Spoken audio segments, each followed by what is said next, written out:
ప్రతి ఉదయం దేవుని వాగ్దానం అనే కార్యక్రమానికి ప్రేమతో మిమ్మల్ని ఆహ్వానిస్తుంటున్నాను.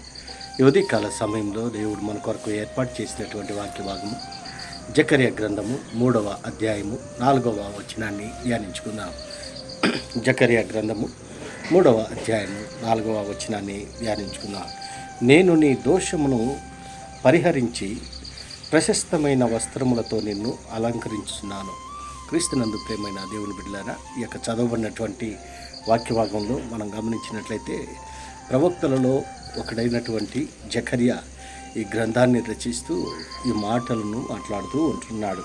పరిశుద్ధాత్మ దేవుడు తన ప్రజలైనటువంటి ఇశ్రాయేలును ఉద్దేశించి ప్రవక్తతో ఈ యొక్క మాటలను మాట్లాడుతూ ఉంటున్నాడు.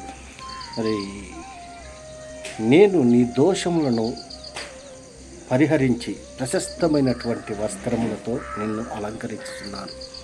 చెదిరిపోయినటువంటి ఇశ్రాయేలు బబులోను చెరలో నుండి తిరిగి మరి దేవుడు వాగ్దానం చేసినటువంటి ఆ యొక్క భూమికి పాలు తేనెలు ప్రవహించే దేశానికి నడిపించేటువంటి సందర్భంలో ఇశ్రాయేలు యొక్క ప్రజలను ఉద్దేశించి మరి ఈ యొక్క మాటలను దేవుడు జకర్యా ప్రవక్తతో మాట్లాడుతూ ఉంటున్నాడు.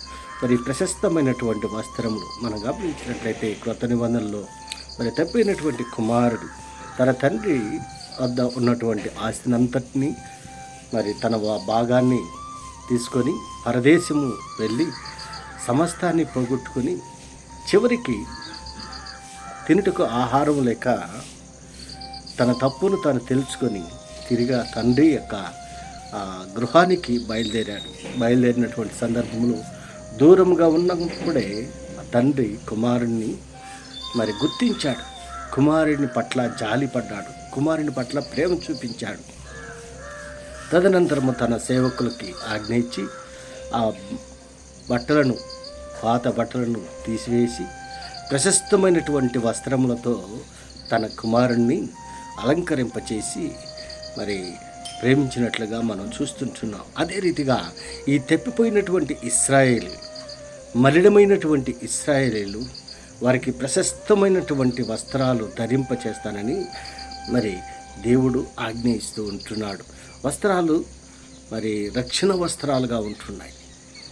ఆ యొక్క వస్త్రాలు రక్షణకు సాదృశ్యంగా ఉంటుంది. అంత మాత్రమే కాదు, మనం గమనించినట్లయితే పైభాగంలో యెహోషువ మలిన వస్త్రమును ధరించిన వాడు దూత సముఖములో నిలబడి ఉండగా దూత దగ్గర నిల్చున్న వారిని పిలిచి ఇతని మైలు బట్టలు తీసివేయడని ఆజ్ఞాపించి, నేను నీ దోషములను పరిహరించి నీ పాపములను పరిహరించి ప్రశస్తమైనటువంటి వస్త్రాలు ధరింపచేస్తానని చెప్పి దేవుడు వాగ్దానం చేస్తుంటున్నాడు. ఈ యొక్క మలినమైనటువంటి వస్త్రాలనగా మరి లోకంలో ఉన్నటువంటి వాటికి సాదృశ్యంగా ఉంటున్నది.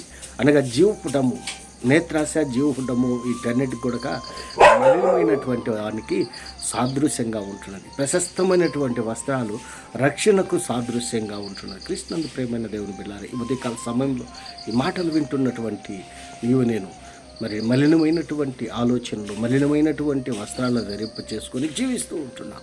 మరి దేవుడు మనకిస్తుంటున్నాడు ప్రశస్తమైనటువంటి వస్త్రాలను ధరింపచేసి, అనగా వాటినన్నిటిని కామ క్రోధ మద మత్సర వాత్సల్యాన్నిటిని తీసివేసి ప్రశస్తమైనటువంటి వస్త్రాలు, ప్రేమ, దీర్ఘశాంతము, సమాధానము, దయాలత్వము, నమ్మకత్వం, ఇవన్నీ కూడా ఫలించేటువంటి ఫలాలు అయితే ఆత్మీయ ఫలాలు ఏ విధంగా ఉంటున్నాయో వీటన్నిటికి కూడా సాదృశ్యంగా ఉంటున్నాయి ప్రశస్తమైనటువంటి వస్త్రాలు.